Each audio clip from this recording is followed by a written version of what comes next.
Sure. Okay, we are back. We are back We are back, baby doll. This week has been nuts. from Pasadena, Pasadena. So today we are here not as the Cine-Scoots movie show, No. but as the Cine-Scoots TV show. Whoop. Ooh, fancy. So we're talking about the latest Netflix um, Mike Flanagan collaboration, And The Last. yeah, so sad. Dude, what a shame. It makes me I really root for Netflix. I honestly really do. Because I've said this before. When they hit, they hit. When they hit, they hit. I think when they hit, it's not just a hit, but it's also like unique. Like it doesn't feel like a lot of other like big studios media. And I mean, my biggest evidence for that was like, look at all the Mike Flanagan shows. Yeah, Very sad. very Very sad sad. indeed. Yeah. So his like whole show like filmography with Netflix, I think is very interesting, and we can definitely talk about it a little bit more later. Yeah. Which we will. We will for sure talk about like his particular shows, Yes. right? Um, Because we're fans. we're big We're big fans. Like fans. I've been a fan of his since I saw his movie Hush. Yep. I think his movie Ouija What's came his out first one? before. Oculus, I think, was his first movie, Mm. which was very good, but I didn't see that until way later. Um, but then you have Hush come out, and that's also good. It was funny. I forgot about Ouija. And then I think it was an IGN's review. It's like, after tackling the work of Shirley Jackson, Henry James, and Stephen King, and even Mattel. And I was like, excuse me? Yeah, One of these things is not like the other. those things is definitely not like the other. Yeah, his big like first like big film was Oculus, which was Yeah. funny enough. It's a WWE produced movie, Oh, which wow. is kind of crazy that Oculus is that. I know nothing about Oculus. It's a movie about like an evil mirror. Yeah. It's like a cursed mirror. It like Is it on the distorts wall? people's reality. It is a mirror on the wall. Wow. It's actually very good. It's got Karen Gillan, Yeah. Katie Sackhoff, and I can't remember who plays the dad, but he looks familiar. So I think he might be one of the staples. Yeah. But we're not talking about that today. We're talking about the fall of the House of Usher, Yes. which is an an adaptation of a variety of Edgar Edgar Allan. Allan Yep. Poe works, which I think as products of the American education system, You better damn well be familiar. you're at least familiar, right? So like Yeah. we had discussions about some of our group who may not be super familiar with them, but overall, I think we all like know at least a staple, right? Yes. You got Raven. The Raven is like the one Yeah. that everybody knows, the Telltale Heart. Telltale Heart. I'm teaching Annabelle Lee next week, Oh, actually. really? Yes. Fall of the House of Usher, the Yep. titular one, is my absolute favorite Poe story. Oh, really? Mask of the Red Death is right up there, and that's one of the first episodes. I have not read that one. Yeah. Black Cat's kind of famous. I read Black Cat. Pit and the Pendulum I haven't read, but that one, people like that title. Cask of Amontillado, which One's solid. I forgot about until like as this was coming up, and I'm like, Oh, really? I knew Fortunato was in Cask of Amontillado, but I didn't remember what happened in that story. And then as the episode was drawing more to a close, I'm like, I think it involves a Mardi Gras party. And then I was so yes. But it's so Mike Flanagan has tackled like sticking just with the Netflix shows.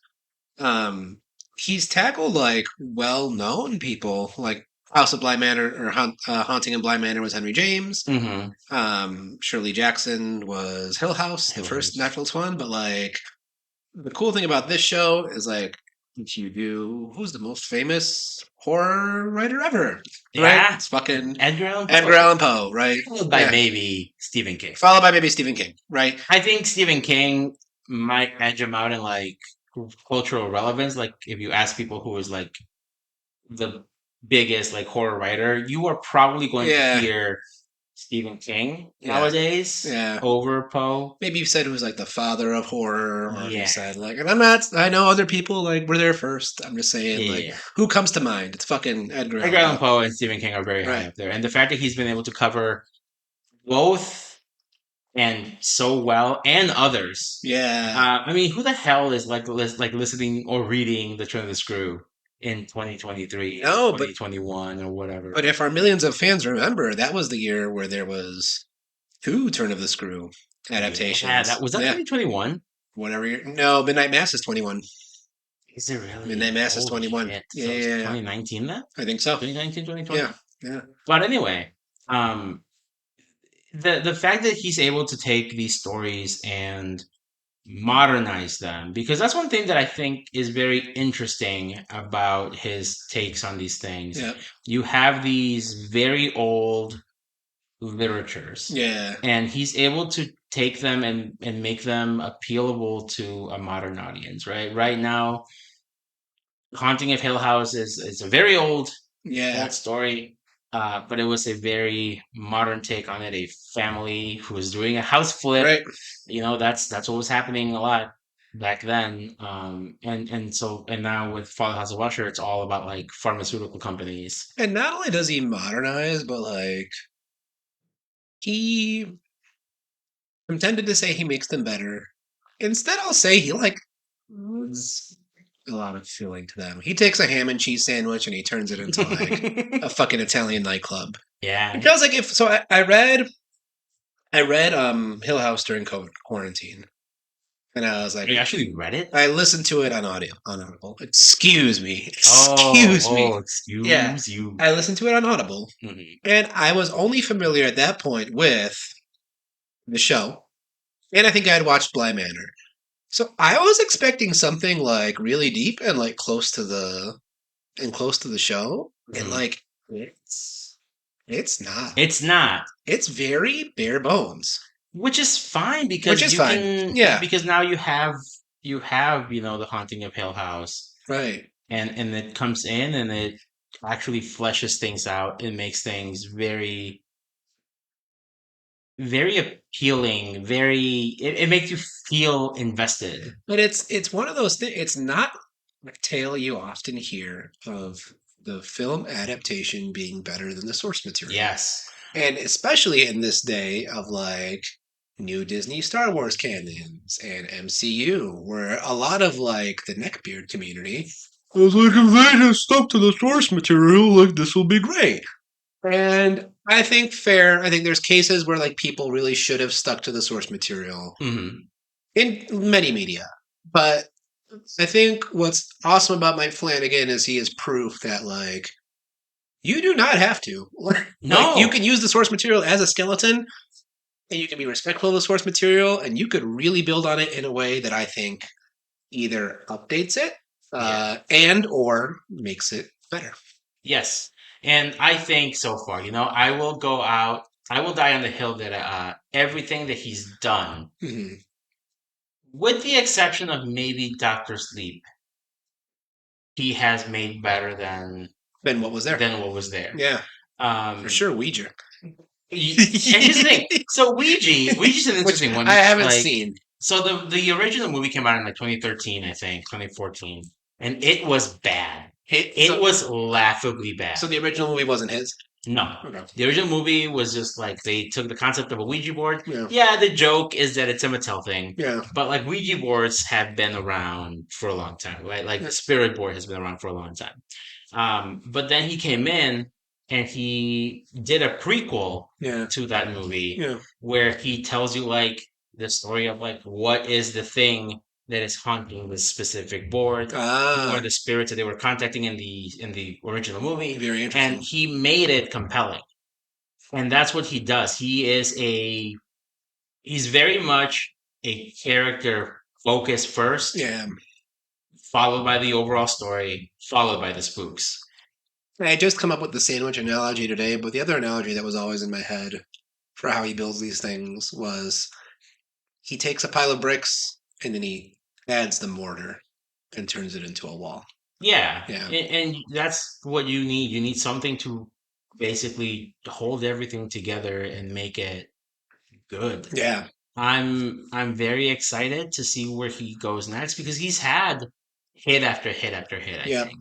The only one that I don't think I've seen of his recently is Before I Wake. Mm. Um, I don't know why I haven't seen it. I think it's just that last time I looked for it, it wasn't anywhere for free and I didn't want to pay for it. Mm. I might go back and check it out. Mm. But as far as his Netflix shows have gone, Mm. yeah, Midnight Club was kind of a bit of a step back, Yeah. but it was still very good. It was very effective. The main story itself was very good. And it's one thing to have a step back lead to a series of step backs. It's another thing to have a step back followed by a fucking hit. Yeah, for Right? sure. So let's get into the meat and potatoes of the show. Yes. So we have a an overarching post story, right? Yep. Which is the fall of the House of Usher. We are introduced to our main characters who are Roderick, Roderick Usher. Roderick Yep. Usher, and Madeline Usher, Madeline and Usher. then August. August Dupin. Is it Augustus or August? August. It's whatever the fuck Auguste. you would pronounce it in French. Auguste Yeah. Dupin. Dupin. And so in the original story, it's So in the original they're story, you have a narrator. friends, right? You have a narrator who's nameless. Hmm. And he's going to visit his boon companions, who was like childhood friend, His friend, who he hasn't seen in many, many many years, in his house. Mm.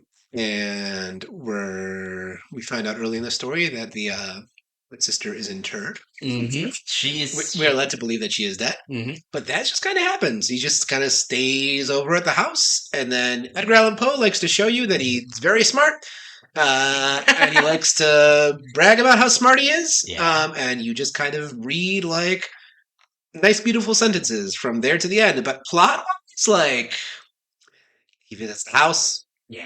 The house is creepy. Has be creepy. He There's hears noises. There's implied incest, which Yes. which in the movie I don't In the show. in the show, excuse me, I don't think he chose to really go down that road. There's a few glances that like young Madeline gives, like Yeah. young Roderick in like the story. But she's more of a Lady Macbeth than she's trying Yes. than a Cersei Lannister. Yeah, for sure. Yeah. And it's I think the way they introduce that idea of the story, because in the beginning of the show we are shown their backstory, which is their mom is kind of weird. She's very religious. Very religious. She's in love with like the head of this company called Fortunato. Yes, Longfellow. Longfellow, which is an American author and someone that Edgar Allan Poe did not like. Yes, which is really funny. And I got the notes. Oh, yes, so I did research from the Penguin edition of the Portable Edgar Allan Poe. So when he was in school, Poe decided to play literary sleuth by accusing Harvard professor Henry Wadsworth Longfellow of plagiarizing from Tennyson. Ooh. So I was very curious once I saw because Roderick Usher, he's literate in the story. I wouldn't call him like a poet, but like from the show, like the character is very much just like one of his redeeming qualities is he's really good at spitting rhymes, and all of his rhymes are just fucking Poe poems. Yeah. So like I kind of take the character as like maybe a stand-in for Poe a little bit. But I was wondering why the fuck why is this author cast as like a bad guy here? Interesting. And they had beef. They had IRL beef. They had IRL beef. Yeah. They went to the bear. They went. But the thing, so one of the first things that I noticed about this is that, so when I was watching the show, I was like, oh, this is where they're using the story, right? They bury the mom in the backyard, which was hilarious to watch. They make a casket, bury her, and then at night. By the way, this scene is great. Is fantastic. Well lit, which we talked about. We did discuss this. Yeah. For those millions of fans listening at home. I find it very impressive. And this is actually something I forgot to mention in our last episode, but I thought, what was the fucking quiet movie called that we just reviewed? Uh, no one No will one will save save you. you. I thought No One Will Save You did really well. I was a scared in No One Will Save I You, was scared. and I could see. Yeah, I could see very well. And in here, I was a scared, and I could see. yeah. And it was a dark and stormy night. It's difficult for a lot of people Yeah. to light their shit well because they think dark means spooky, but Yeah. no, it's all about the tension. Yeah. And so the mom is revealed to not have died. Yeah. Or maybe, I don't know, it's shit spooky, right? You Yep. don't know. The mom goes to the house of the guy and just fucking kills him. Yeah. And I thought, oh, that's the element that they're taking From from the House of this. Usher. Now we're gonna move on. Yep. But lo and behold, that shit No. comes back later. It was a cool bit of foreshadowing. She's Yes. absolutely terrifying when she emerges from the grave. The mom? Yeah. It's probably one of the biggest jump scares in the show. And she and it reminded me of do you remember reading Story of an Hour in high school? No. So there's a scene where it talks about this female character emerging like a goddess of victory, and I'm like, oh, it reminds me of that. Here's this down on her luck mom, right, who got fucked by the boss. Down on her luck mom. And then no. from the grave, she just comes out as boss bitch, and she's Boss- walks across the street. She fucking strangles the shit out of him, and I was like, holy shit! This is It's very much a good Yeah. for her moment. it is. It's a Yeah. good for her moment, which is cool. And she dies right there. Yeah, and so then that's pretty much like what the first episode is. It's just getting you into the idea of what's happening. They give you some backstory. This is basically just a what's a big pharma company right now? Oh, It's Purdue Pharmaceuticals. Yeah, Yeah, Sacklers, right. the Sacklers. Yep. Seckler. So it's basically them. Yep. It's all their kids. They're all, for the most part, assholes. Yes. Very shitty family. Yep. Um, I like that we're introduced to every single player We are. in this episode, and it Yeah. gives you a good idea of what the relationship is. It's very cutthroat. You mentioned it's very Succession like. And this is the episode also where he says after they have it's happening during a trial, right? Yes. Dupin, I didn't realize was so a lot of people give Murder of Rue Morgue, where Dupin, the story where Dupin is from originally, they credit it with being the first detective story, which I'd like to read more about.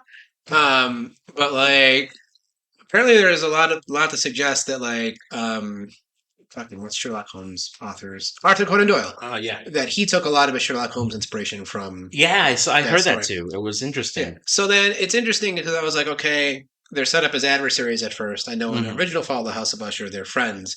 So I was very curious as to how, if they do go down the route to explain that they once were friends, and right? do that storyline. You great. see it coming 3 episodes before the reveal. Yes. You're like, God damn. Yes. Because it's just so. Yeah. It's heartbreaking seeing these characters that are very well written, and you just know they are about to make the worst fucking choices that they could make. The worst choices. Yeah. And that's what this whole thing is about. And we will talk about choices too, because I have some questions about it when we talk about the kids. Yeah, but then the one thing I want to say real quick is I think what Flanagan does really well.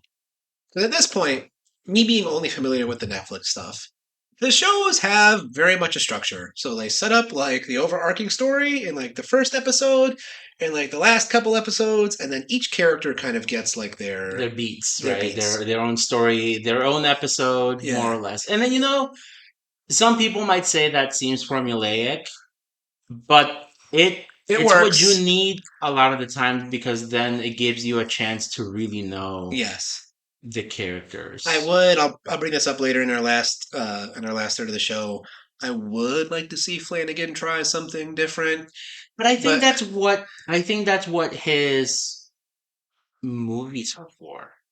Yeah, fair enough. Because his movies they're not chapters. No, right? Yeah, and it lets you kind of see that how the characters interact better.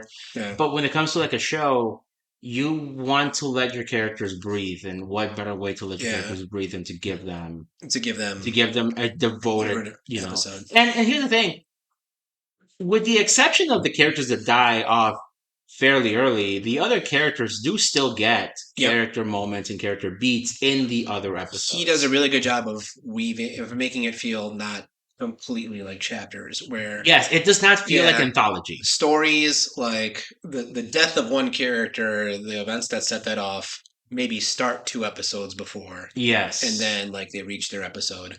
But I think what works in this opening frame, like there's that scene with him and Dupin, and it's after the trial where Hmm. there's the informant, right? Yeah. Um, Yeah. Holy yeah, shit, by the way. and then they have their dinner, and they're like, "I'll fucking put a $50 million bounty on whoever finds it," right? Um, and then when Usher is reflecting in his house, he's like, "Oh, that's the last time we were all We were alive all together." alive together. And then He says what that's the last time I saw them at all or like alive. all together, and some of them, that's the last time I saw them alive. Alive, yeah. And it's cool. And right away, once I heard that line, I was like, "All right, Yeah. shit's about to get started." And that's the thing. Yeah. Shit gets started from episode one, which is when we start to see the bastards. And then, maybe this is just me being kind of smooth brain, but it took me too long to realize how they're dying in reverse order. Oh, I didn't even notice that. Even yeah, because it starts with the Yeah, but they do. youngest. Yeah, It they starts do. with the youngest. The Prospero, youngest yeah. is Perry. So Yeah. the three bastard kids are Prospero. Prospero, No, four bastard kids, right? 3 bastard kids. Three bastard So kids. it's Prospero, Prospero, um, Leo, Lee. and Camille. I think Camille dies before Leo, right? Yeah, because Camille dies dies before Leo. first. Yeah. Yeah. So they're the 3 bastard kids, and then the other kids, Froderick is a legit kid. Yes. Tamerlane is a legit kid, Yep. both with Annabelle Lee. Mhm. And then Oh, is Victorine? Victorine. Yeah, and then she's with I forget who he fucked. Can't remember. But it was in I'm assuming, Block. I'm assuming Yeah, his second wife. yeah, Second yeah, wife, right? yeah, yeah. She's the third. Right. The third youngest. Yeah. And it took me kind of a moment to be like, oh shit, they are, they're dying in reverse order. Yeah. That's kind of cool. And then at the end, when you get the revelation of why this is happening, Yeah. it makes sense. It makes It sense. makes very good sense with why the order of events is happening in the way it is, right? Yeah. So let's talk about the kids, I guess. Yeah. So the three bastard kids we talked about: Prospero, Perry, Yeah. Camille, Camille. and Leo. So Perry is more like an influencer, bro. Like he's very young. He's fucking useless, is what he is. He sucks, dude. Of all, Yeah. all right. So one of the things that I mentioned to you was I love the fact that Mike Flanagan can write very good characters. A lot of the Yeah. times they're very flawed, but you still feel for them. Yeah.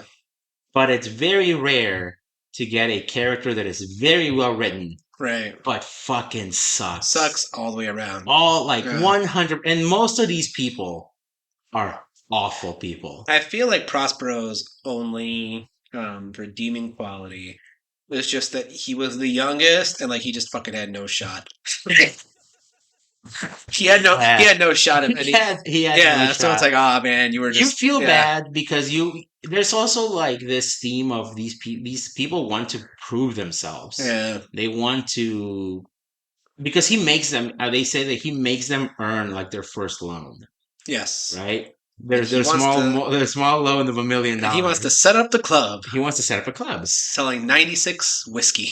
Glenfiddich. Yeah, from Yeah. when he was born. Yeah. And you're watching this and you're like, man, this dude, like, he's hustling and bustling for like all the wrong reasons. He's hustling, bustling for all the wrong reasons. So the character. This is the short story I'm the most familiar with. So what is the short story? So What? the Mask of the Red Death. It's actually super short. Yes. Something about like a plague. There's a plague in a town. There's a prince named Prospero. Yes. Who's got all the people he likes inside his castle. He's Trying to protect him from this Yep. plague, right? heavily castellated. No one get in. No one get in. No one can get out. Mhm. Every day's a party. There is improvisatory. There's buffoons. There's jugglers. And then something they did not do in this scene, and if this story is very famous for having like a series of like 7 rooms, and each one's a different color, right? And then there's a clock that like fucking chimes, and when it chimes, all the guests stop dancing and they go quiet for a minute and they keep on dancing. But then a guest that nobody knows comes in, and they look like the Red Death, which is the plague that everybody's trying to escape from. And it chases Prospero to the room. It lands in a red and black room where he meets Verna, the Red Death in this Mm. case, and then he dies, and then everybody else dies, right? Yeah. And it's basically just a story about how like can't fucking escape death.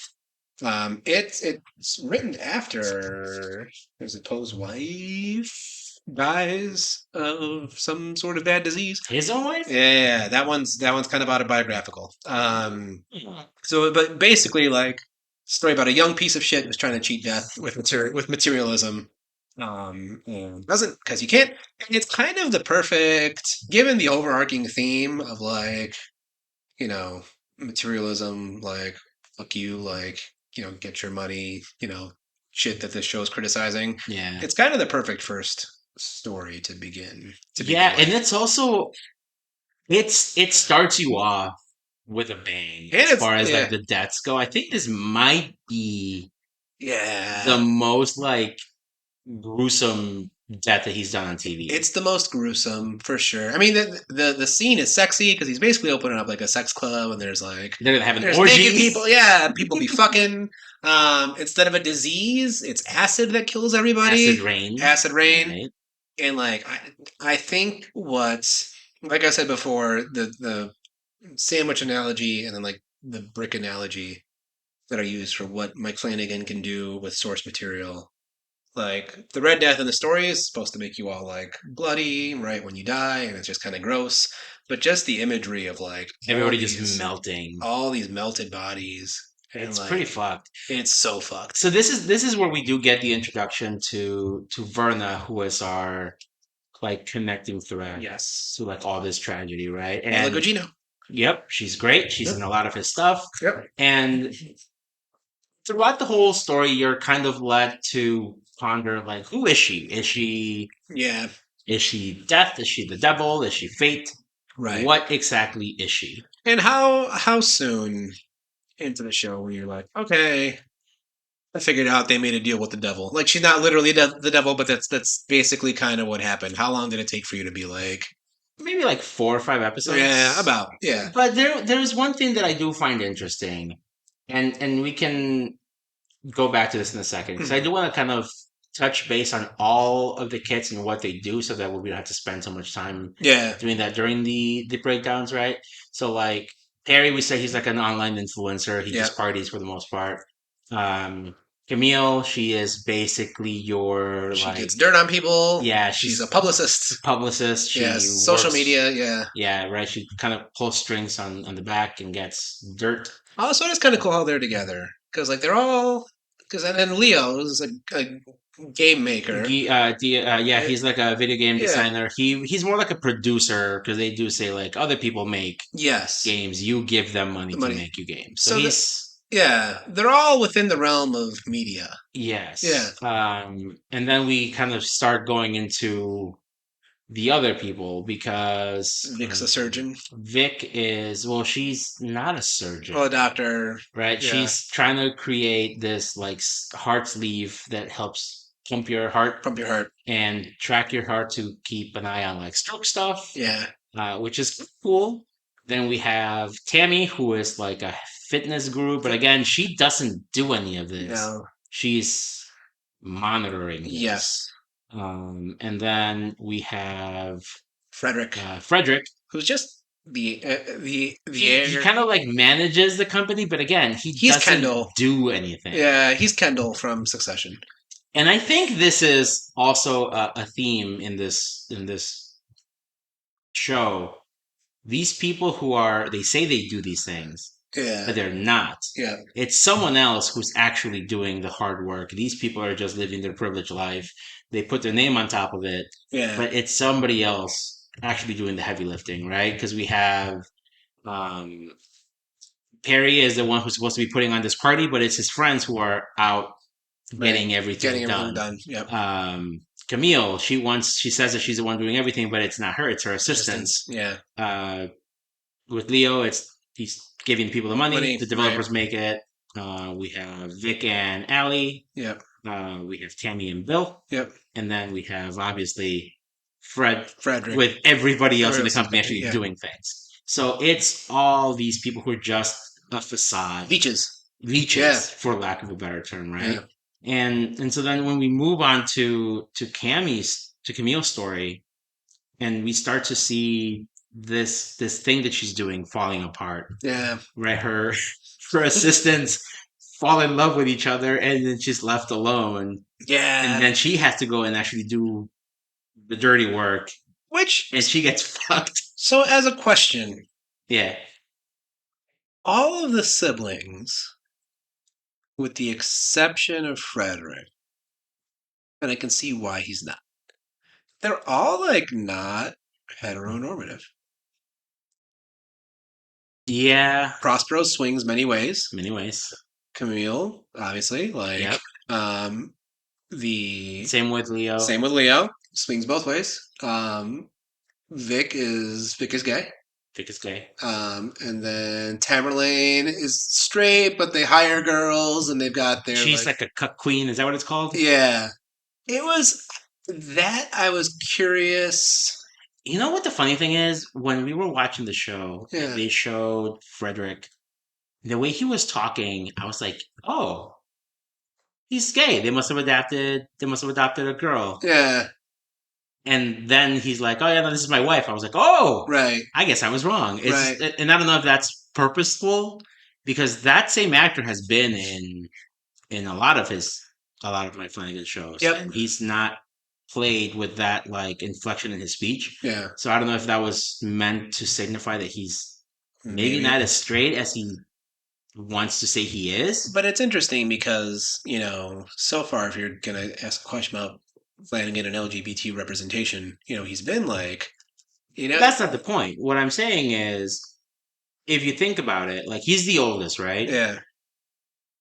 Is there a possibility that he felt like he needed to make sure that he was with a wife Oh. for the forward facing of the company and the family business?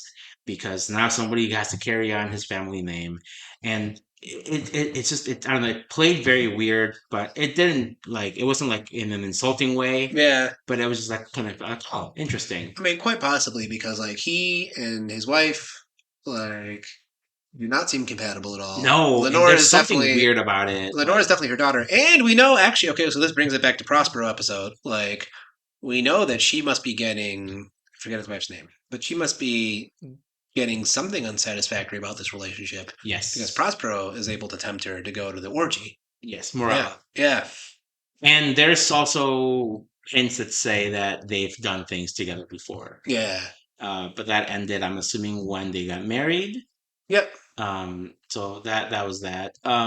And so when she ends up going to do the thing with the chimps right there, Yeah. they're debating whether or not the monkeys are being treated ethically. Ethically, she's Camille thinks that Vic is definitely the informant. Yes, right? So she's gonna go she is 1000% certain. Yeah, that this is happening. Her assistants have bailed on her, as we said before. Yep. And so she has to go and do her dirty work. And this leads us to the second thing that I want to talk about earlier. Yeah.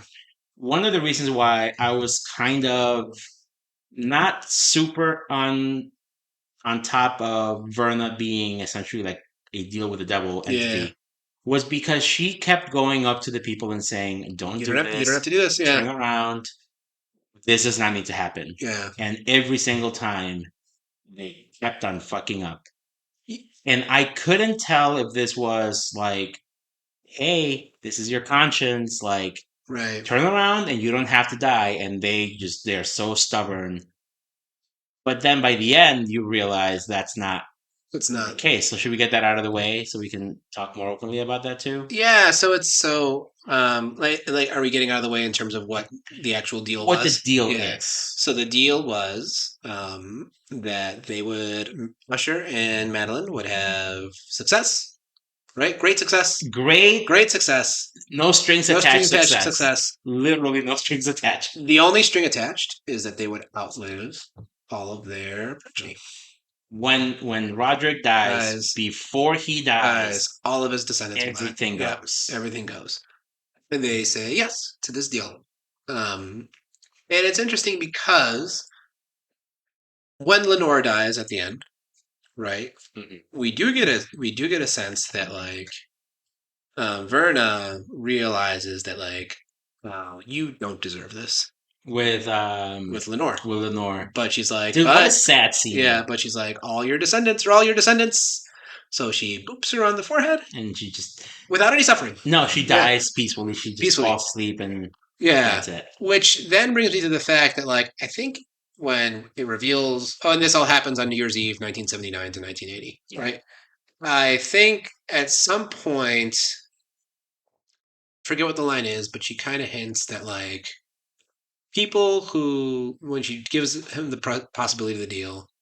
It's like people who will have deserved none of this to happen to them are going to have it happen to them, right? So like, it's like you could pass the bill forward to someone else, right? Which is what's happening here. Yeah. So back to that night in Rue Morgue, when she's like, you shouldn't go in, right? Turn around. I think she knows their heart, and she knows that they will not go in. But at some point, like at the same time, she still has that sense of justice where she's like, eventually these chickens are going to come home to roost, but like we can prolong this. Like this doesn't have to happen over the course of 2 weeks. Yeah, it could happen in 20, 30 years. You're still young. Yeah.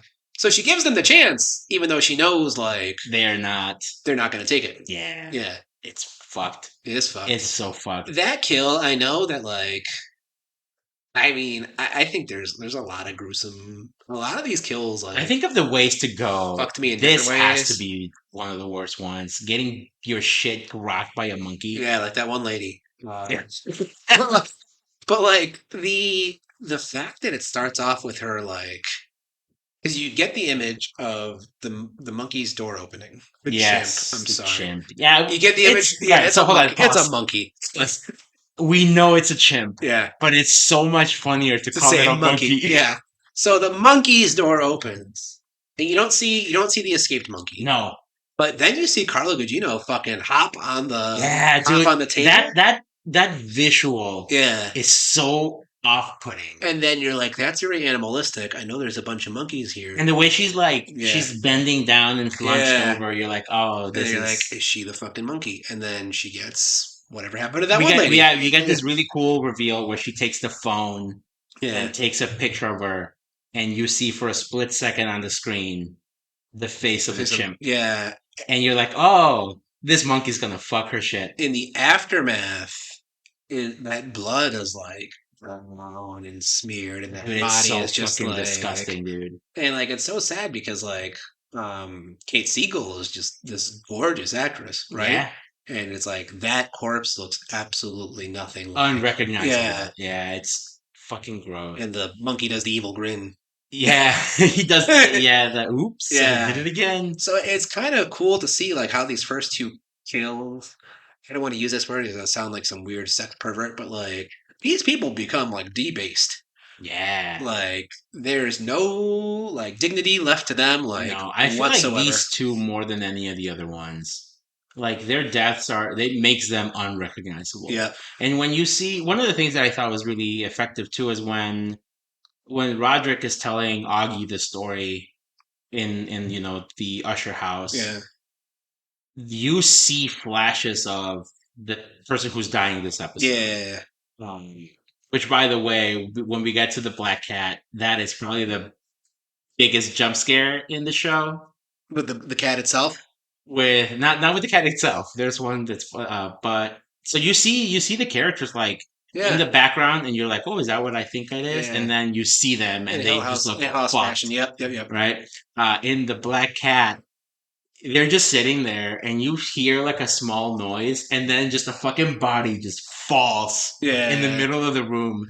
And Roderick reacts so viciously to this. Yeah. And Augie's like, what the fuck are you talking about? It's such an unsettling thing because like, so in the first episode when Roderick's like, I think for his mom, he's like, she's right behind you. And he's like, and then you think like it's going to go this cliche ghost thing.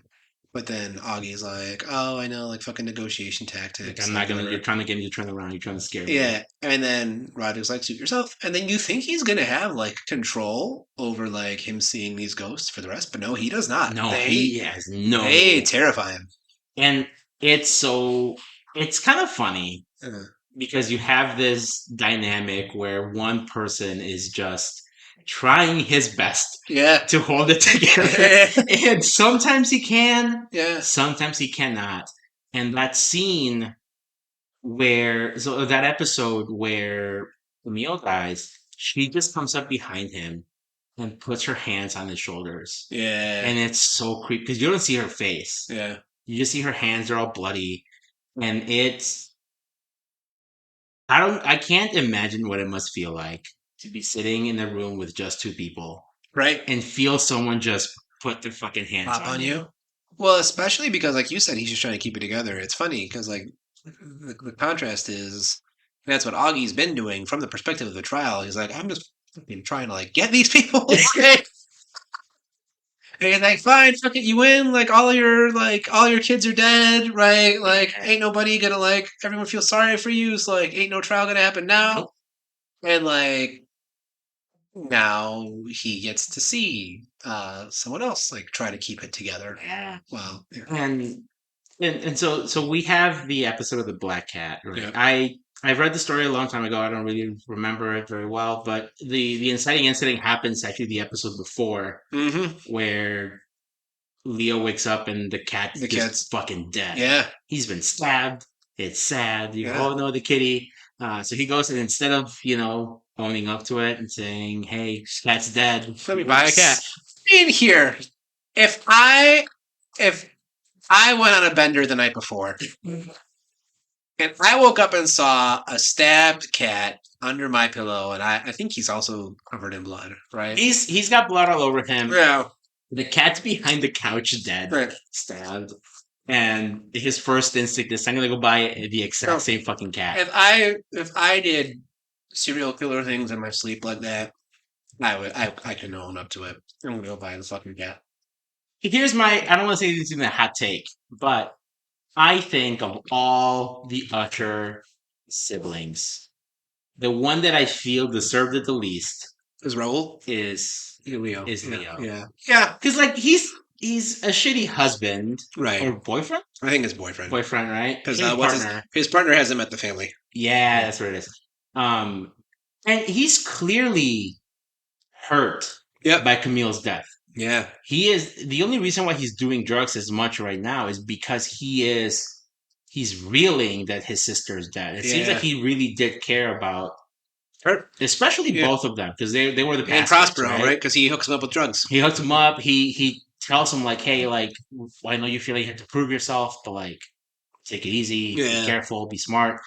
And you have this scene where he's like, "I'm not going to read this bullshit fucking statement."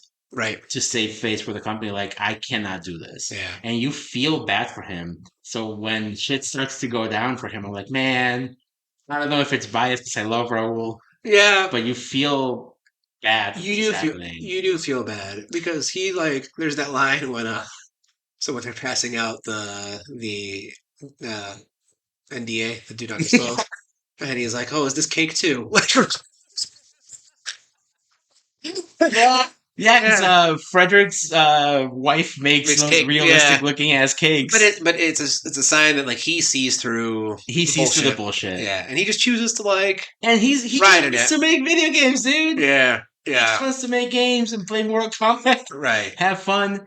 But I will say, as far as the episodes go, this is the episode where I laughed out loud the most. It's funny because this fucking cat. Yeah. This is such a piece of shit cat. When all that scratches like land for I love the comedy of like he's holding the cat and the cat scratches his hand and then the cat just like jumps out of the closet. The cat jumping out of the closet and gets him on the eye. Yeah. It made me laugh so hard. Yeah. But there are also subtle hints that this cat's not real. Right. And that something else is going on. Because no one ever sees this fucking menace of a cat. Yep. No one sees the blood that the cat is leaving because the cat's leaving like all these big ass animals. Big ass fucking not pigeons, sparrows. rats, Exactly. Mice. Yeah. And at the end, he's wrecking the shit out of this house. By the way, another big laugh. With the Thor hammer. He's just beating the shit out of his walls. He's like, I'll get Hemsworth to give me another hammer. So the way this show was able to use IP was interesting. Because you see like the Fox News logo like on multiple Yeah. mics, and then what's her name, Camille? It's like Hannity knows which side his dick's buttered on. Like, get it? And I wonder Yeah, how much of that is just like the amount of flex that Mike and his team has and Netflix, yeah. and how much of that is like there's just some loopholes that you're allowed to. This show was very close to saying everybody's illegal statement that one of the things you can't say in these United States about wanting to kill a certain figure, and Yeah, it came pretty close, and it I came loved that very moment. close. I loved that It moment. was so good. Yeah, Um, the the whole thing with the ending of this episode, yeah. like we see that. So he fucking jumps. By the way, he jumps himself off. That is the callback to the original story, the dead body in the wall. Hmm. Because in the original story, like I don't remember a lot of Black Cat. I know that many people read that it's about repressed homosexuality. yeah, so he Yeah. he kills his wife. He like buries her in the wall. Mm, And at the end of this episode, you see like the wall is just torn to shit. yeah. He looks in there. There is Carla. Gugino. Yep, the Yeah. character is on the wall, like inside the wall with the cat sitting on her shoulder. And by the way, the visual of him grabbing the cat and fucking just like Yeah. jabbing its eyes out, Ober and Martell the cat, or he tried dude, to. yeah. And then the cat is just like chilling, and you see her, And you see her and eyes. her eye is Yeah. out. Yeah. You're like, oh my god. So that's right there showing you some shit's funky. Right. He yeets himself off the The balcony. whatever Yeah. balcony floor he is and splats. And then we found out And then the who shows up? OG cat was alive and He well was, all the yep. time. And so then that's when I was kind of thinking, well, is this actually fate or death or whatever trying to prevent this thing from happening, or is it Mm, actively making it happen? So this is when that possibility for me started to kind of go away. to switch from she's From not trying to prevent. now Trying, she's egging this on, yeah. right? Because without that catalyst, Yeah. Then he this, would not have yeah. gotten to this. Well, like we said, he's the least deserving of all the siblings Yeah. of this fate. So like this, like he was really like it was entrapment. It was entrapment. Was he kind of a shitty person? Yeah, Yeah. but it's also like when you're given all this money and essentially, Kate Blanchett to do Right. whatever you want. I will never not say Kate Blanchett. Sure, carte blanche. You can blame 22 Jump Street, 21 Jump Street. Yeah. But it makes sense that he ends up like this. Oh, by the way, we have not touched on probably one of the biggest assholes in this series, Pym? Arthur Pym. Yeah. Let's save him for a little bit. Unless you Yeah. feel like there's something prescient right now.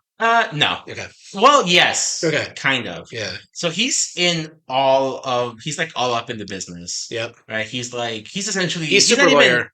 He's not even the lawyer. He's the fixer. Yep. He is He's getting his hands dirty. He's Saul Goodman plus whoever. I don't have reference for what that means, but Yeah. okay. Yeah. He will go into people's houses. He will remove evidence. Yep. He will tamper with shit. And the whole time you're kind of like, why is this 100% allowed? Right. And then you get the revelation at the end that there's zero repercussions. Yes. So that makes perfect sense, right? But the fact that he's able to go into like the house of the people and just pick up whatever he wants. Yeah. This is property of It's Fortunato. so Yeah. weird. And I was like, is he in on whatever supernatural thing is going on? Because we get the first hint of that in episode 3 after Prospero dies. We get it after episode 5, which is the Telltale Heart. Well, and then we also see that Verna is appearing in photos. Yeah. Yeah. Along with some interesting people. Mm. We get, I believe, Elon Musk. Yes. We get Nixon. So before we see these historical figures, but we are seeing that like Pim and Madeline and Usher are like able. Oh, at first it's like this weird woman in a mask.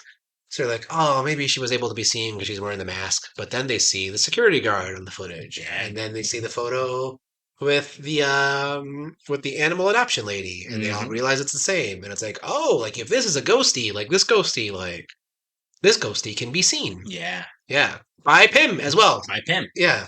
So it's, yeah, something's up. And that's why I was like, is he in on this? Is he kind of helping be responsible for this, for like the eventual downfall? I don't know. Right. Um, the Telltale Heart, I think, is the most straightforward of all the adaptations. It's cool how they did it though. Because the story itself is like, I mean, you kind of sometimes read it in like middle school, so it just Yeah, it just I read rings, that in seventh grade. it just rings kind of cheesy. Yeah, But like the way that instead of the beating was actually like the that weird, like yeah metallic metallic sound, crunching, right?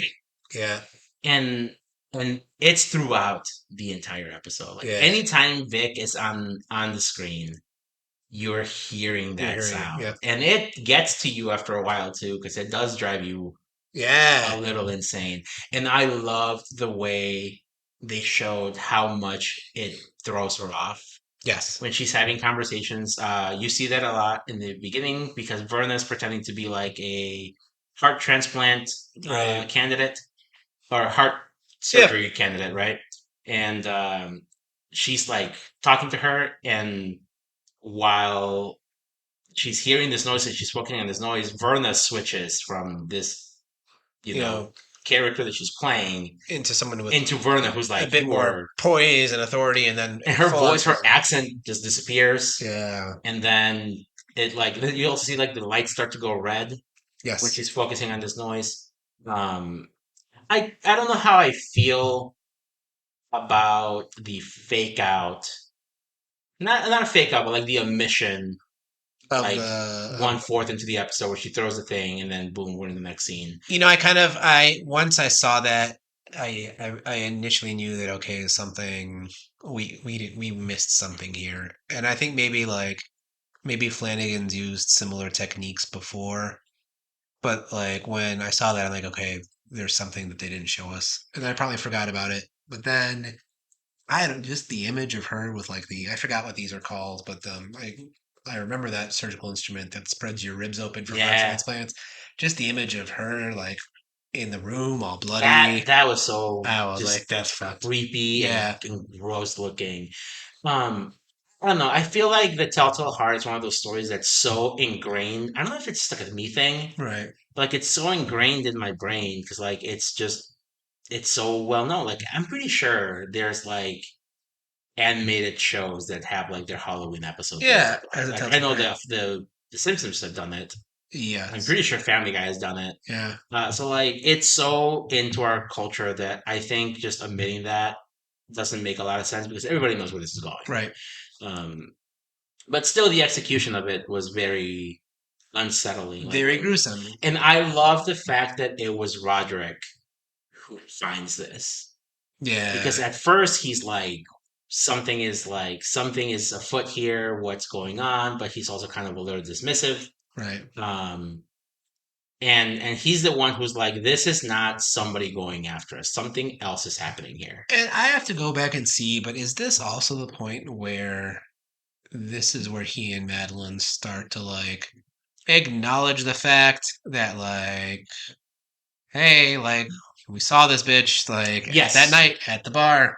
Yeah, so this is where they start to kind of put two and two together because this is the episode where they start seeing the pictures that are Yep. coming out. So this is where they go, shit, what's going on? I think Madeline recognizes her first, Yeah. or she's in less denial. Yes. Because at the 'Cause same she time, goes to the bar. yeah, Yeah. I feel like at the same time she's the one who's got less to lose, For sure. right? She's Because all she's all she's all had the CEO. she didn't never have had kids. kids. Yeah. He's the one who is essentially losing everything. Yeah. So she's the one who goes to the bar that was not a bar. And this is where they are finally kind of, well, Yeah. something is not. Something's rotten in the state of Denmark. Yes. Yeah. And now we get to the non bastard kids. Yeah. So Oh wait, Vic. Yeah. But now we get to Tamerlane. oh and, yeah, because Vic is Yeah. Vic is the first of the non bastards, right, to go. So with Vic out of the way, then we move on to Tammy, Yeah. who we said how a lot of these people are awful. I felt so bad for Bill in this Yeah. episode Poor Bill. because it seems like Bill Bill seemed like a genuinely nice guy. He's just trying to. Oh, she like It's like, all right, so like, what was her name again? The hooker. no. The Morella. Because like, yeah, you can be like Morella. She's got a tragic story. It sucks what happens to her in at the end, but she was still like cheating on her husband, right? Right. So like, that's already one strike against you. Yeah. But Bill did nothing wrong. Bill did nothing wrong. Bill hated tucking his wife, Yeah. and this was all for her. He was the face of this like Brand. This brand, exercise right? brand. Yep. Yeah, her name is on it, but he's the one who is like the face. He seems like he's a good husband. He loves his wife. He's like, for your fucking health, Yeah. put this This shit shit. Put this aside. aside. Let's take care of you. And Yeah. she's like, no, fuck No. you, you goddamn leech. And it's a stupid ass product that they're putting out. It's a loot box. It's a loot box. It's a Yeah. glorified, expensive ass loot box. Yeah. It's not You gonna. cannot push this shit off 3 weeks, bitch. And I think it's also like she is in full believing that it's like going to be a game changer product. And sometimes sometimes the logic of a short movie like has to build itself for like, oh yeah, like this loot box would be really cool. But I'm of the belief that Mike Flanagan thinks like this is a fucking stupid ass thing. And here's Like, the thing. So a lot of the times when I'm watching someone reveal these things, I think to myself, do they think this is this is actually actually cool? yeah, Because like you watch people talk about like bespoke posts, right? That box of awesome. right. And they're like, oh, this is so cool. I got these like wine making kit. It's so cool. I got this overnight bag. And I'm like, aha, cool. Yeah. But what do the people who make this actually think? And usually I'm like, they think this is stupid and they're taking advantage of us. She feels like she believes That she believes that that this is going to change the world like her daddy and her aunt. and it's fucking not. It's It's not anywhere It's near a on the dream. same plane. It's not. dream. Yeah, and it's not even on the same plane as Peloton. Yeah. And this is oh, by the way, this is also where we start to hear Morella talking again. And she's like starting to speak. And this is where we start to see Frederick be a real piece of shit, Lose dude. it. Yep. He's getting drugs. He got drugs in the Black Cat From Leo. from Leo, and Yep. now he's like high as a kite, Yeah. and he is drugging his wife, is. making her like sleepy times. Yeah. Um, but this is where we see Tammy just start breaking. Yes. Which, by the way, the second biggest laugh of the entire show is in this episode. I think I messaged you. She's having her freak out. She sees the sex tape playing on the screen, which again nobody else sees. Yeah. She's the only one. She's having these hallucinations. She's smashing the screens with the mic stand, And then she throws the mic stand. and hits Hits Juno in the face. face. I That laughed. was funny. I laughed so hard. There was some commenter on Reddit who was like, I think the show was unintentionally funny. And I'm like, No, this is was 1,000% on all purpose. intentionally funny. If you watch Mike Flanagan stuff, you realize that he's got a hell of a sense of humor, Yeah. and that was played for the biggest laughs. Yeah. For for Juno, man. I think I'm the only person who doesn't care for Juno. So like, you don't have to care for her, but you also realize that like I feel bad for Juno. she's got a shit time. I have no good. Here's my bad reasons for not liking Juno. I hate the haircut. It's awful. I really didn't like the character in Midnight Club. Those are my only reasons. Did you finish Midnight Club? No, I didn't. Oh. But like, those are my only reasons for not liking Juno. Like she had a shit time. She's had a shit time. She had a shit time. She's trying. I feel like the way she's introduced at first, you're kind of expecting her to be like your usual gold digger, Right. but then you also realize that she's not. She's No. being used as a prop. She just by looks like Roger. an Igor. She looks like a what's Dracula's guy?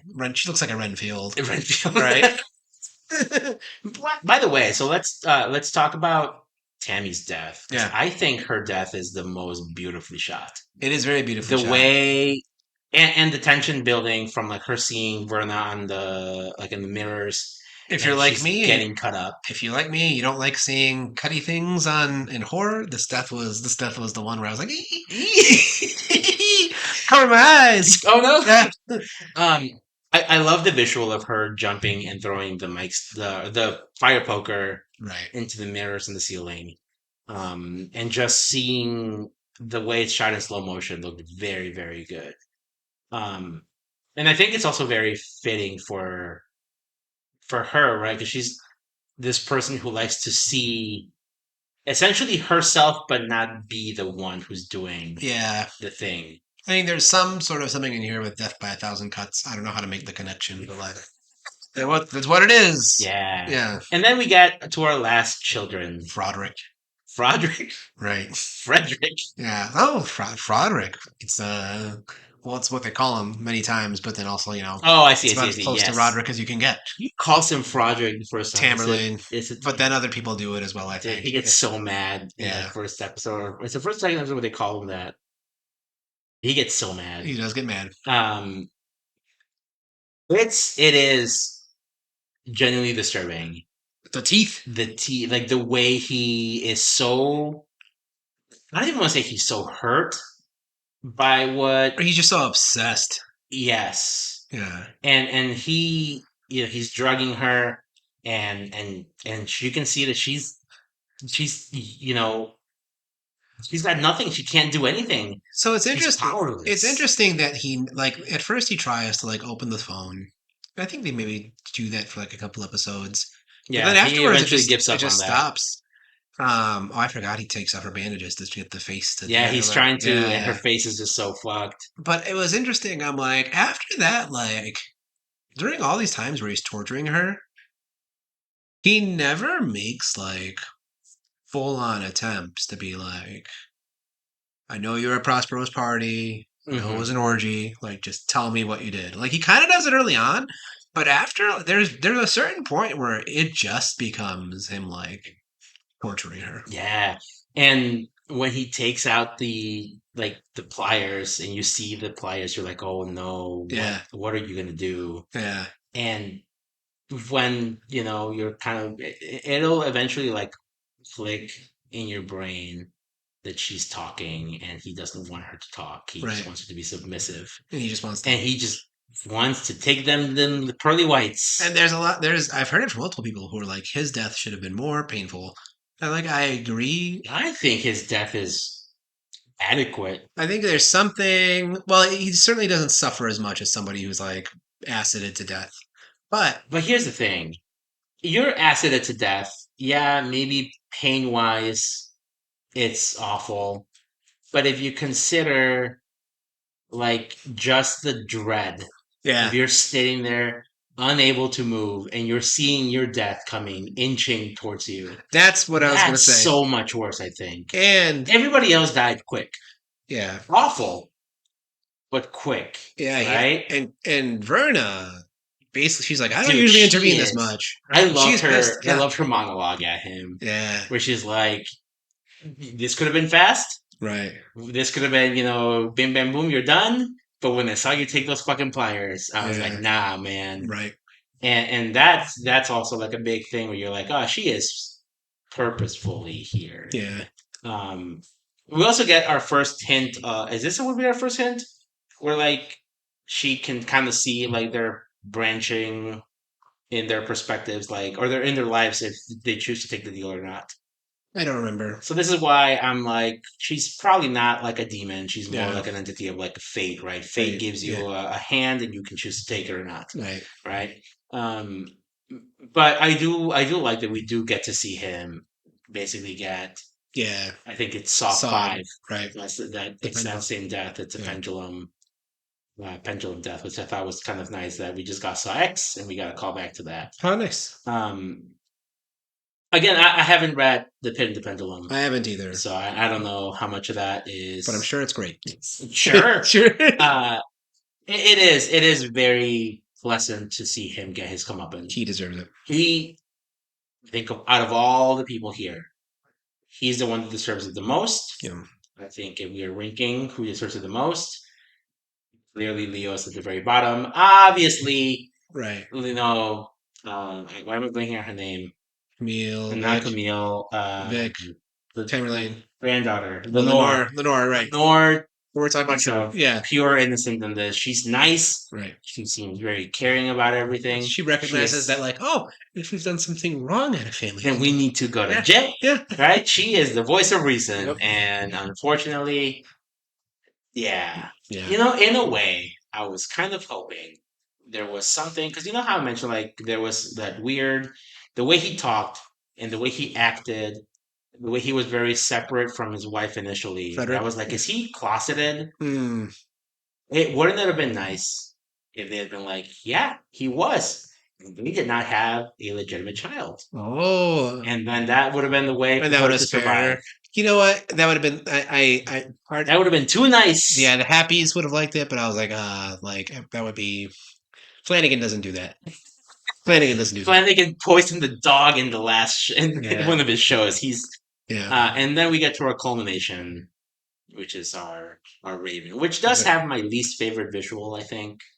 What do you mean? So the show itself looks great. Right. Everything looks fantastic, but when he goes, so he's doing his like death final girl march through time and everything. He's Mm. going around his house, then he goes back to the meeting boardroom, Mm-hmm. and then you have the Oh, visual representation of like the death he's rained down you didn't like the upon. bodies?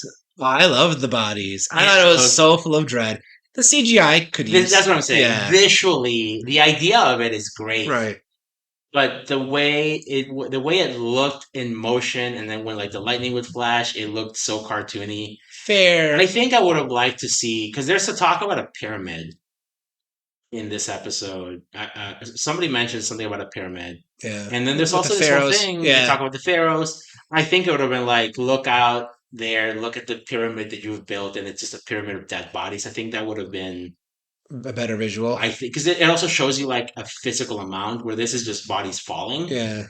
and there's no like coming together You of don't see him as like a pile. Yeah, in exactly. a mass. And so I think that would have been a little bit better, but it's still, I think the concept of it is very thorough. To me, it hit the right notes. Yes, I agree. It looked a little potato, but it hit the right. It hit the right It notes. did not take away from my enjoyment. It is not doing anything to go against what I would eventually rate this. Yeah. Um, we have the final meeting where he's about to walk out. He's like, Right. "Let's go show you Madeline."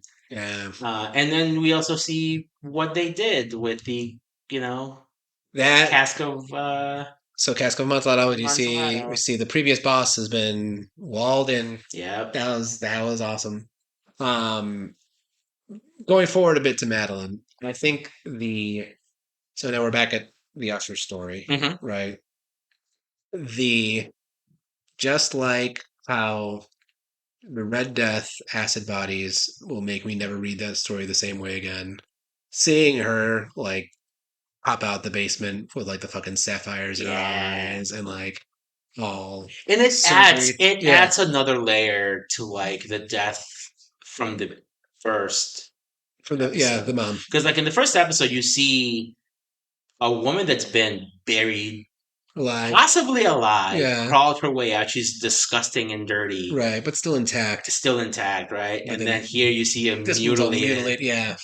and So it's like this family sins have just been compounded and just festered and gotten yeah. worse. And by Yeah. the way, I think I don't know what I like more, the idea that she did die, but then because of what has to happen, brings her back to kill him, or if he just did such a piss poor job at killing her. There was a scholarly debate about that with the original story. Is she alive down there?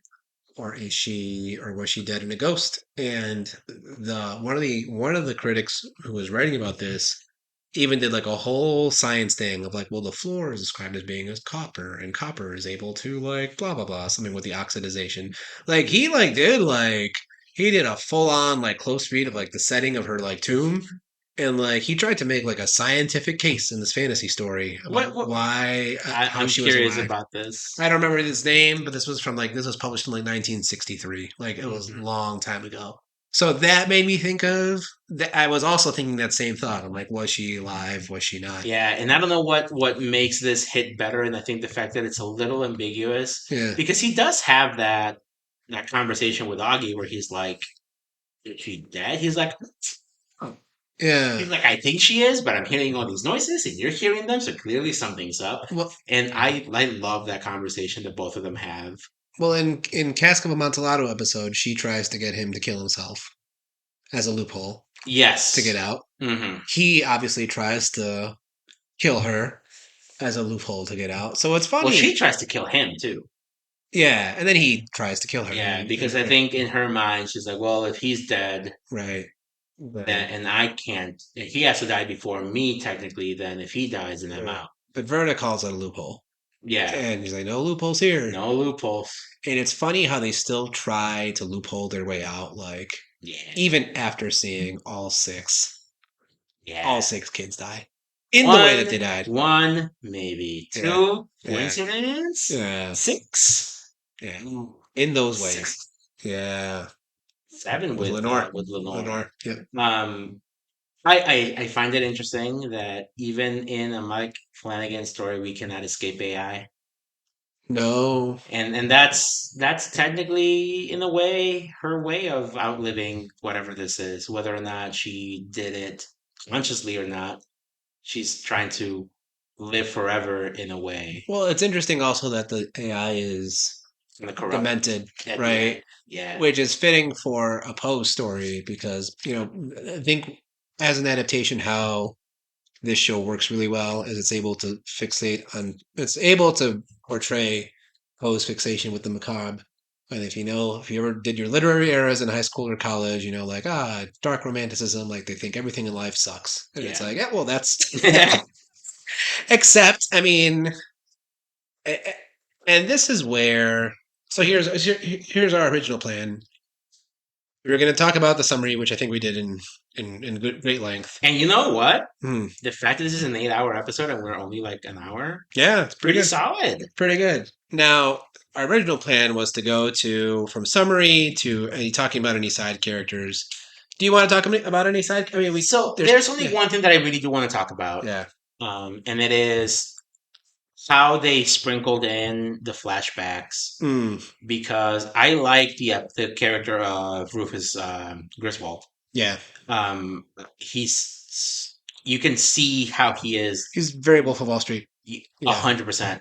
And the conversation he has with Madeline when she's trying to like sell him on this computer algorithm to Yeah. get the documents so that they can, you know, maybe kind of entrap him or He something. simultaneously shows Madeline and Roderick that he's got them under his thumb while still dangling a carrot in front of them. Yes, Yeah. and he's so good at it. By the way, I love the fact that he's the guy from How I Met Your Mother. He's the dumb guy that Robin dates. Oh yeah, yeah, At first, I was like, "Who is this guy?" And then, like, took me like 2 episodes. I was like, "Oh, it's this guy, yeah, the chef." yeah.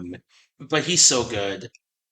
I think young Roderick and old Roderick are very well cast. I feel like that seems Like plausible. plausible. I don't know that I like young Madeline and old Madeline. I feel like older Madeline seems to like, I don't know. I don't want to say she loses her edge, but I feel like young Madeline just seems significantly more ruthless. Significantly more ruthless. I viewed it as like a refined ruthlessness. Maybe, Yeah, maybe. She's hot. yeah. Young Madeline is scary in like a hot way. I really want to quickly talk about Arthur Pym. Yes. So he, in his own travels of circumnavigating the world, Yeah. he met Verna, right? Yes. So, well, she met him. Yeah. She saw him in some ship. But did he ever She says strike a that deal? no, she says that she considered it, I think, and something along the lines of like she hmm, there's something about like the story of Pym, like the story that is written Yeah. about Arthur Pym. There's like a ship, they're sailing in the Atlantic, Antarctic. So in the show, it's in the North Pole where North. someone be eating somebody else. Yeah, and like people are eating themselves, Yeah. and she is like fascinated by this. Yeah. So she goes and she sees like what's happening. She mentioned something about I think he does meet her because she talks about how she came out of the water. yes, Yeah. but I don't think they ever actually like Strike a deal. yes. And now at the end of the lineage here, she approaches him with a deal. Yeah. And I like how she plays with him at the beginning, where he like sneaks up behind her, he drugs her, he Yeah. puts her in the paper, Yeah. and then And she's like, whoop. he's like, "Job here is done," and she's Yeah. like, "Very good job." Yeah. Yeah. And he just like, "Oh, okay, He looks through life like a lawyer. I think he is very much an archetypal lawyer in the sense that like he's all about doing. He's very dedicated to his craft. He's very dedicated to the bidding of his clients. He has no like he had his life of adventure, but now he's just like single minded, like being the company man. And I don't know what else to say about it, other the fact that like he's fascinating as a character." it's an interesting type of evil Yeah. because it's weirdly unselfish. This is the we've Yeah. mentioned like character alignments multiple times in multiple episodes that we've done. Yeah. He is definition lawful evil. Yes. Like he is not going out of his way to like be evil. He's not, you know, looking the other way in evil, but he is just like, this is the law, this is what I can do, this is what we're gonna get done. But he weirdly like is voluntarily putting himself into a life of servitude Yeah. with no like he has no life outside the family and the company. And I don't know if And that's the primary reason why he chooses not to take this deal. yeah. Because Verna's deal to him is basically like, you can come off of this scot free. Yep. You're going to be immune. You'll live out the rest of your life. And then his whole thing is, he's like, I got nothing to give you. Yep. Yep. That's the point. Yeah. And I'm like, damn. Yeah. Like, to live your life so devoted to this cause that's not even yours. And it's not even charitable. It's not like It's not yeah. like you have no lasting legacy here. Yeah. Nothing good will be said about you. Like it's just nothing. Yeah. And You're just being someone else's man. That's fucked. That's so fucked, dude. It is fucked. But at least he was able to realize, or not able to realize, he was able to articulate the fact that he had his limits, and he was wondering if it would be somebody else's, if somebody else's bill was going to be coming up due. Yeah. Yeah. Excellent line. Excellent line. Excellent. Excellent. Excellent. So that's essentially our end. The ending here, Juno takes over the company. Yep. She Dissolves it, uses the money and everything to create like a rehab foundation because everybody's fucking addicted. and Morella starts a foundation for Lenore. Right. She saves kids around the world. She says, like it starts with a couple, like a dozen, It becomes millions. Dozen. Yeah. Then by the end, in 5 or 10 years, it's millions. And so hard to count that not even Verna can she can't even put a number to it. Yeah. And also she says that line too to the people that they've killed. Yeah. She says like it's just a culmination of like you impact these people, you kill them directly, but then that death causes other people hardship, which then causes them deaths. It's so much that I cannot count. And it was interesting because I think as I was watching, one of my critiques I had with the show initially was the cool thing about Flanagan is that his shows are obviously like full of, horror and dread, but they have like a lot, there's like a lot of hope like in them. Like their emotional happies are like maybe happy isn't the right word, but like when the hope and optimism shines, it shines. It's not just like a little speck. It's a show, and his stuff is things that are tragic. Yeah. But there is a slight glint of hope that lets you kind of see it in almost like a beautiful way. Yes. Like the ending of Hill House is fucking tragic. Yeah. But that family experiences, yes, they experience some healing. That's same with like Blind Manor and Midnight Mass. They both have this like element of beauty, especially at the end. Yeah. And at first, when I was watching, I was like, I don't see where this is coming in yet. But then in like the last episode, so with Lenore, but then also with that line from Augie, where he's like, I'm going to go back home to my husband. Like, I got my family. And Like, he's I'm like, the richest man I'm in the the richest man in the world. world. It's like, damn, like, Yeah. yeah, Yeah. Man, good stuff. good stuff. All right, so before we move on, I think I said this to you. I said this in our group that we have with our friends. Mm-hmm. I think it's high time that we solidify Mike Flanagan into the list of like He's in the Mount the Rushmore. greats of the 21st century. I agree. Because people still be talking about Jordan Peele, people be talking about Martin Scorsese, Mm-hmm. and man, like no one has been consistently putting out banger after banger after banger. Here's the thing with Flanagan. We'd already talked about how he can take source material and for, just oversimplify things, make it better, right? Mm-hmm. He did that.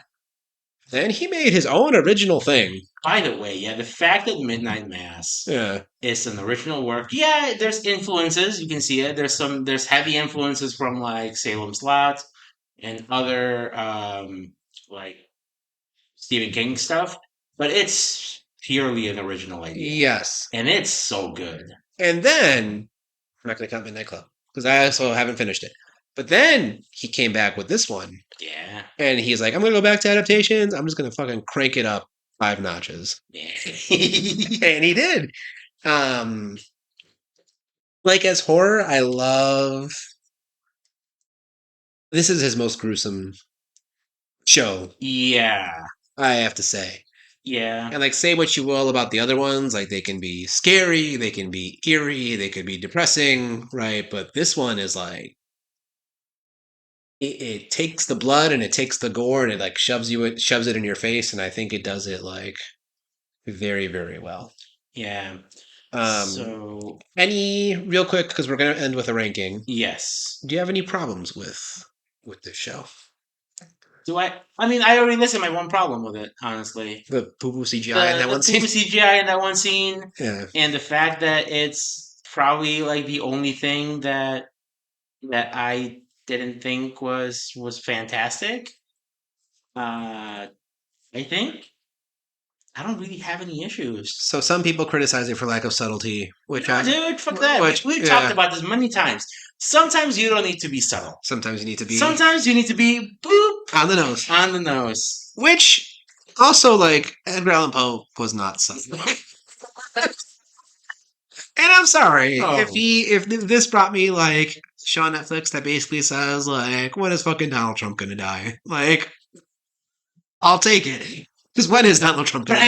I also think this works so well with that Donald Trump line. So there's the line is, I have a client who says, who I gave him the ability to stand on Fifth Avenue, shoot someone, and you go, oh man, that's so good, right? But it is, I mean, like we were talking about this at work today, where there was some. I think he reviewed, like he did some doxing to the judge for the gag order or something. Like this was today. Trump did some shit with the judge, and people are like, "Oh, is this going to be the thing that gets him in trouble?" I'm like, "Fuck it!" Like I hate hearing this stuff because like every day, like something damning comes out, and nothing's happened. Teflon. But I think also I think the fact that this show comes out, that line is said, but it's also happening in like hot lawsuit summer. Yeah, I think that it's a little bit more close to home because I'm like, oh, maybe the time's coming. Maybe, well, and that's the thing because like I think as millennials we grew up jaded as fuck. Yes, but also like we had a lot of like compassion morality. Yeah. Where like you see it in like religion, where it's like, hey, you're using your Bible for like telling people they're going to go to hell, but Jesus was all about loving people. Or you're like seeing it with like people who disagree with you, and you're like, we should just all like get along and like invite the Nazi to your dinner table because like compassion is going to trump hate, like blah, blah. Like that was kind of like what led us up through the Obama years, and that's why every pop song was like, tonight we're gonna Do You it you can tonight. blame that Yeah. on the Gen X and the fucking boomers. Yes, but that's what we grew up with. Like, we Yeah. kind of grew up with the morality of, like, love always, like, wins, blah, blah, blah. And I'm not saying I don't By that. buy that, but I'm saying, like, dude, sometimes, like, people just gotta die. Ah, Like, I think that there's people who, like, use their chances. yeah. Like there's a specific new atheist argument, which I'm not gonna like debunk, but they're like, oh man, not even Hitler deserves to go to hell. Like What the eternal fuck? punishment, like no one deserves eternal Nah, punishment. dude, fuck them. And I'm not gonna say like I don't fully agree, but like at the same point, I'm like, man, there's like even look at like people who like do home invasions. And these could be like people who are just like broke and like are trying to like get a buck. But like Yeah. I've seen like doorbell video of like people who like pretend to be the meter person. They pull out a gun and like they like go into the home and they like tie up the person and like steal their Jesus. shit, right? And I'm like, this is just like a petty thief, but like, fuck him, give him the chair, Yeah. right? To make someone feel so small like that. And Yeah. I think that's where revenge, tragedy, like the macabre, like oh, like all this like hits close to home. You're like, there's a part of you they're like nah like some people like Some people got to get got. gots to get got. Got to get got. Yeah, And you know what? I think for the most part, most of these people, I'm not gonna be the one to do it, but no. like some people just need their Some comeuppance. people have it coming. Yeah, Let's go ahead and do a ranking let's before do we a wrap ranking. up. So let's start with you. So we're ranking the Netflix Flanagan shows. Yes. There's 5 of them, There's 5 of them. and we're gonna start at number 5, and we both agree it's been So all right, so I have an asterisk on mine, right? And I think this is the same thing that we've discussed with, like, for example, Marvel, yeah, right? Even the worst Marvel movie it's not. is better than like your average slop. Yes, For the most part, right? I think yes, maybe in recent years yeah, that might change, but I still think even though Midnight Club is flawed, there's a very good core in there. I think So, yeah, I like think I mentioned, like the main mystery, the main story is very engaging. mm, The part where it lost me a lot of the times were in the stories that people were telling. yeah. And the stories make sense because the stories are all related to like their illnesses, their traumas. Cool, I get it. Very sad. But at the same time, you also lose the plot in it. It was it's competently written, and yet I just couldn't will myself to care. Maybe I will say, as far as like the sads, the yeah. tears, Midnight Club ranks higher in that, in like the emotional, because Hmm. like the ending of the show is very fucking sad. Mm, Like you mentioned that you fucking hate the girl who plays Juno, yeah, and she sucks. She sucks so fucking bad. yeah. But But she gets a her episode in that show is brutally tragic. yes, Um, and I mean, it's still better than a lot of the shit yeah. on I think I Netflix. saw her episode. It's definitely better than a lot of the shit on Netflix. Uh, I would be curious as to the marketing. So I found out that Follow the House of Usher was happening before Midnight Club even came out. To the point where I was yes. like, oh, this shit's coming out next year. And also, I heard Fall of the House of Usher, Mark Hamill. I'm like, Mark Hamill's gonna be fucking Roger Usher. Sign me up. That's not like that's not what it was. But then like it That would was have like been October. fascinating. It was like October. I'm like, where the fuck is Fall of the House of Usher? And then I saw like, what is this Midnight Club shit that's on Netflix? And then I Yeah. saw Mike Flanagan. I was like, oh, like he had another one coming out now. So I just missed it, but like I swear something with the marketing for that one was just like The different. marketing was off. The concept behind it was very interesting. I Yeah, think the cast on it was very good. yeah, Like the adult cast, I think. yeah, The youths, the hit or miss. yeah. But again, Mike takes care of his own. He takes care of his own. And Perry is in that show. He Yep, plays one of the sick kids. Juno plays the girl. yep. Um, so Girl from Midnight Mass isn't she? She's not the main character, but she's one of the girls in there, right? I think she's the religious girl, in Midnight and Mass, the the mayor's daughter from Midnight Mass, Uh-huh. I think is the religious girl in Midnight Club. Is she? I think I I could be think the wrong. religious girl was Asian. Was the Asian girl? Maybe I'm like I said, I haven't finished, but I could have sworn that she was in that show. Anyway, Anyway, Midnight Club. Midnight Club. Number 4 for us is are different. And this is the take that I have that actually makes people mad, but I'm going to stick to it. Ooh. I'm going to stick to it. Uh-oh. Yep. All right. So Our give me your hand's gonna fly. give me your number 4. My number 4 is Blind Manor, aka Spooky Lesbians. Okay. Yep. My number 4 is Hill House, Damn. which is many people's number 1. I like Hill House. Uh-huh. I love everything else. And Really? And number 3 for me is Bly Manor. For me, number 3 is House of Usher. And people be like, Bly Manor's not scary enough. Oh, Oh. boring. And I'm like, it's not. It's probably the least scary of all these. But I think there's just something beautiful about Bly Manor. I love Raul's character.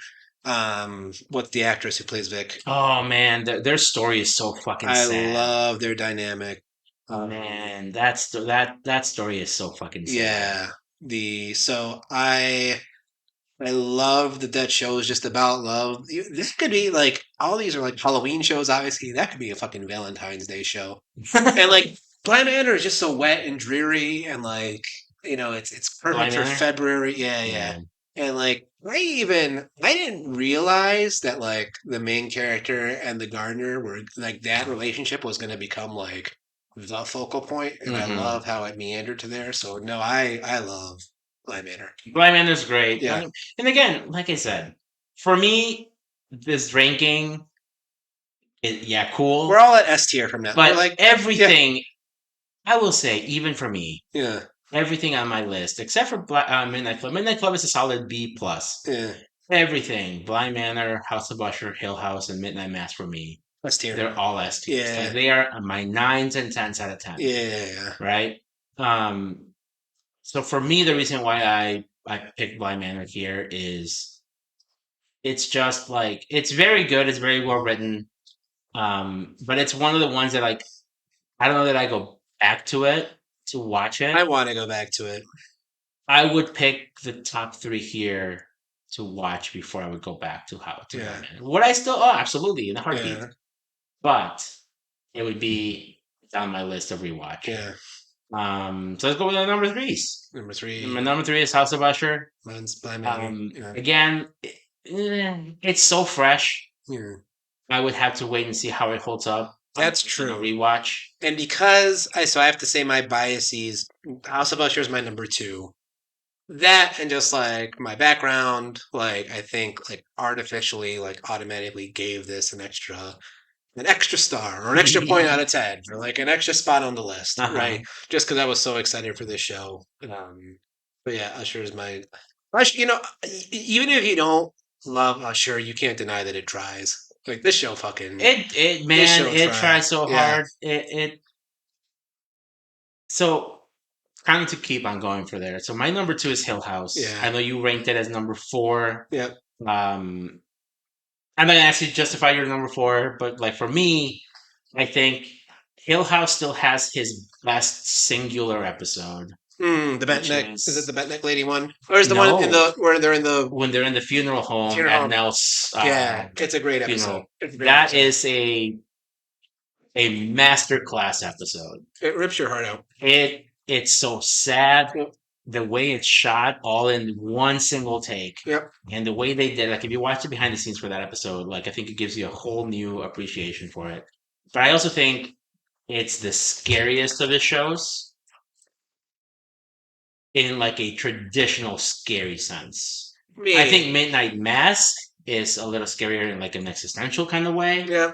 But a traditional spooky time, haunted house, thrill ride, Hill House, for me, it's like my tippy top. I think now Usher takes the cake for scary imagery for me.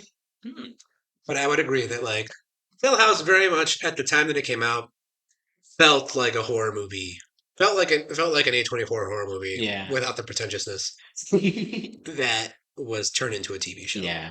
I also think the fact that Hill House came out and was just like an absolute surprise to everyone. It came out right after Hereditary, right? Like within a year. 2018. Yeah. So Yeah, and I think it's just the fact that like it came out, people were excited for it because people, they see a TV show coming out from a good director, mhm. and you want to check it out, and the fact that it's as good as it is for me, it's why it also, Yeah. and that's also this is the one that I've seen the most. And then number one for Number both of us, one, we both Midnight. agree it's Midnight Mass. It's no Um, fucking yep. contest, dude. Yep. Everything from the casting, the pacing, the original take on like vampire, I think, is really good.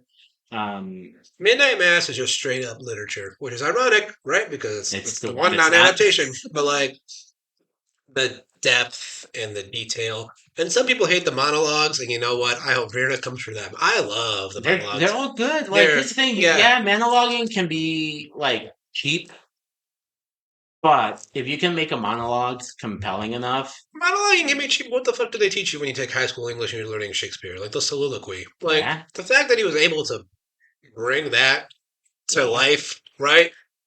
And make it feel modern. Amazing. Also, the And like the ending. the ending of it is so melancholy. Like that would Yeah. be like the best way to describe it. Right. So bittersweet. Um, Riley's story is just so fucking Yeah. tragic. We keep saying we keep saying that like all these things are tragic, and they are, but But they're it doesn't also feel like so good. it doesn't feel like porn. No, Yeah. it's never that. Like the fact that Aaron picks up the mantle and ends up being like your main character by the end. Right. Also, um, in that show, huge shout out to Samantha Sloyan who plays Bev. Yeah. She is the biggest piece of shit. And so much different from Tamerlane. And Yeah, like also in that show, just the soundtrack. it's so good. It's It's a show where every single thing is firing on on all like cylinders. 99 cylinders out of Yeah. 10. Yeah. It's so good. I'm I'm sad that I haven't gotten a chance to rewatch it this year, but the fact that all his shows are coming out with such quick turnaround hmm and still keeping that you know Yeah. momentum. I was just looking through the list. So we have Hill House in 2018, Blind Manor Blind 2019. Manor 2020, Ah. Midnight Mass 2021, Oh, so yeah. Midnight Club 2022, Yeah. and Follow the House of Usher in 2023. That's 5 shows, one COVID after year, COVID did not with interrupt. COVID in the middle, Yeah. and Doctor Sleep Yeah. in 2019. Like, I'm sorry, the fact that Doctor Sleep came out, and I hate The Shining. Yeah. I love the book. It's one of my favorite books of all time, Yeah. and I hate the movie. Yeah. You and Stephen King. But the fact that Doctor Sleep was able to make me go back and appreciate that movie, Yeah. it's such a testament to just how good Mike Flanagan is. And he did not, I don't think he didn't miss a step. He did, again, Midnight Club is not great, but it's still very good. Yeah. And I think Netflix is going to, for sure, Yeah. kick themselves in the dick for I losing him. I don't know what because I mean they've gone. He's It's gone to definitely Amazon. he's gone to Amazon. Netflix has definitely leaned into like their anime and animation, which like that's fine. Listen, I love anime. Anime is a growing market. Yeah. It's become mainstream now. Yeah, embrace it. But You can't be live action. you cannot Yeah. like beat just constant good shit. Yeah. And I don't know. It makes me very sad. And he could make amazing things. He could make my new number one. I just I wish it was on Netflix. Yeah, Yeah. I don't know, man. Fun Well, times, man. appropriately sad. And here's this is already probably our longest episode that we've recorded, but we're covering an 8-hour show. Yep. And the fact that I could probably talk about the show and Mike Flanagan shit For another hour. for another hour or two, man. And his wife is hot And as he's married fuck. to Kate Siegel. God damn. And if you look at him, Someone is punching above their weight class. All right, everybody. Yeah. Well, if you managed to sit through everything, thank you so much for listening to our very long-winded dick sucking of Mike Flanagan. Yes, Uh, I'll do it again. ah, Thano knows where his stinks butter.